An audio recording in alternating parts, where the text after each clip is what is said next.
2007, tatlo kami. Yung panahon na yun, medyo malaki po yung pera na yun. Amen?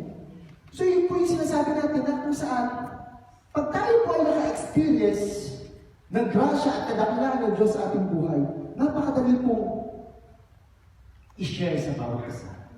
Amen?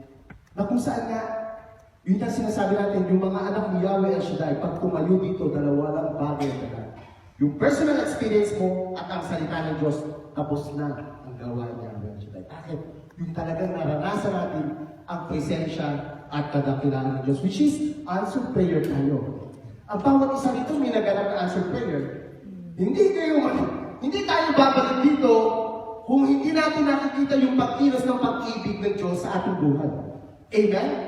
Pupunta ka lang ba dito dahil dito sa ating mga kapatiran?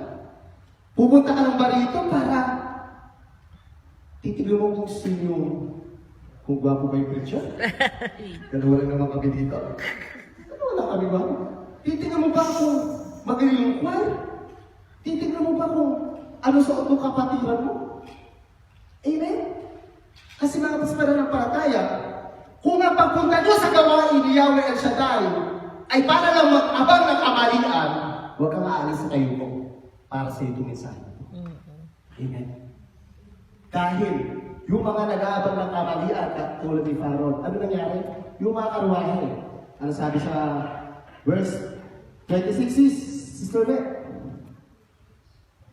Sinabi ni Yahweh kay Moses, tapat ko ang iyong tungkol sa ibabaw ng dagat at tatabunan ng tubig ang mga ihip pati ang kanilang karwahe. Ganun na ginawa ni Moses. At ang pagbukod liwayway na lumbanag sa dati ang dagat at ang mga ihip yun. Nagsikap makatakas, ngunit pinalakas ni Yahweh ang dating ng tubig kaya sila'y nalulod ng lahat. Ito po yung sinasabi natin. Lahat po tayo anak ni Yahweh siya dito. Pero pag ang inalaban natin ang anak ng Diyos, ang lingkod ng Diyos, baka tayo ay matatubunan ng tubig dagat. Amen? Mahirap po. Napakarami na po namin alam na pangyayari. Nakinalaban po ang mga lingkod ng Diyos. Yung lahat ng kumalaban, hindi ko nasasabihin. Talaga po may pinaglagyan po sila. Kaya po sa ating buhay pananampalataya dito sa Oakland Chapel, titignan po natin yung kilos at galaw natin, pananalita natin, kung ito ba ay magbibigay kapayapaan at pag-ibig dito sa gawain, o maggagawa lamang tayo ng divisyon, o maggagawa lang tayo ng mga iba na hindi ka na-over ng Diyos. Kung ganun po ang ating nasa sa isip o yung tinatanim ng kalaban, hindi po tayo yun. Tsako, ang kalaban ng bumubulong sa atin. Kasi nga, ang sinasabi natin, ang gusto ng kalaban tayo po ay wasakin. Napalito si Satanas para mangwasak, pumatay, at manlinlang. Pero tayong mga anak ni Yahweh siya dahil binigyan ng karunungan, kaya tayo ay we are more than conquerors. Kasi ang tinatawag natin Diyos na mga pangyayaring Yahweh siya dahil sa isang salitaan lamang, magaganap at mangyayari ang lahat sa buhay mo. Amen? Sumunod ka lang sa instruction niya. Pag sinabing taas ang kamay, iunat mo ang iyong baston. Mabibiyak ang lupa, tatabunan mo yung mga kalaban. Kaya yung nangyari dyan, nung pagtingin nila, nalulot din mga umahabol sa kanila. Ano sabi ng Diyos dito? The past is gone. Behold, the new is coming. Has come. Naandito na ang bagong buhay. Huwag mo nang balikan yung mga pangyayari before. Huwag mo nang balikan yung mga problema dati. Ngayon ang harapin mo at bukas. Kung pasalamat tayo, may bukas pa. Kasi pag tayo po ay nabuhay sa history, hindi ka makakagalaw sa ngayon. Hindi ka makakahapang bukas. Gets? Inato kayo? Gusto ulitin ko? Hindi. Purihin natin ang Diyos. Glory to God! Kasi po ito, sabi ko, Lord, ulitin ko ito. Lord, pagdating ko din sa Oakland, kung ako yung pagkakatayo niyo sa harapan sa Biblia, mga bata pa yun, 4 years pa lang. Baka pag nakaintindi ng salita, magpulasan. Pero sabi ko, Lord, hindi ko kayang i-commit o i-compromise yung katotohanan mo. Hindi ako pwede dito ng teka-teka. Kasama ko si Brother Chris.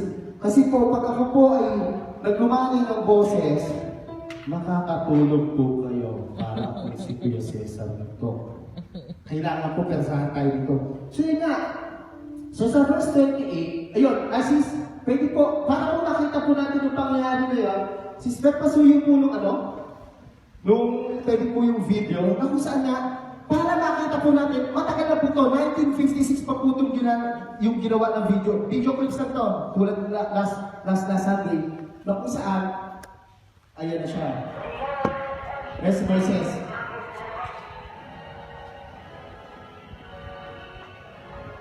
Grabe, no? 1956 HD na.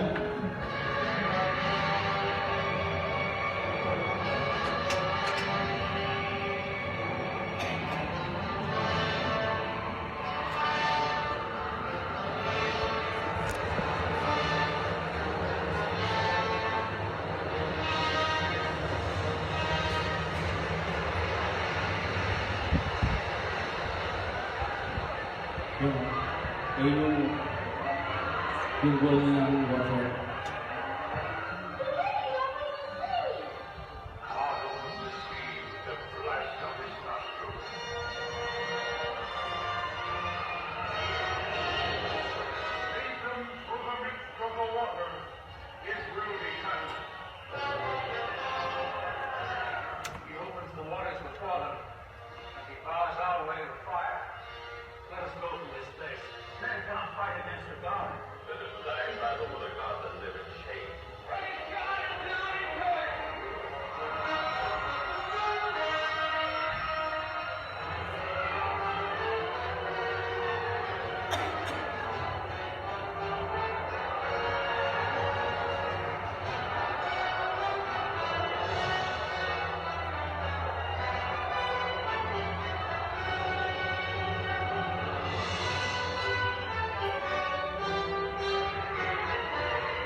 Ito po yan, may mga halik po sila kasama. Kung ako pa rin Diyos, pwede po natin pipili yung pag-aaral dito sa kapatid.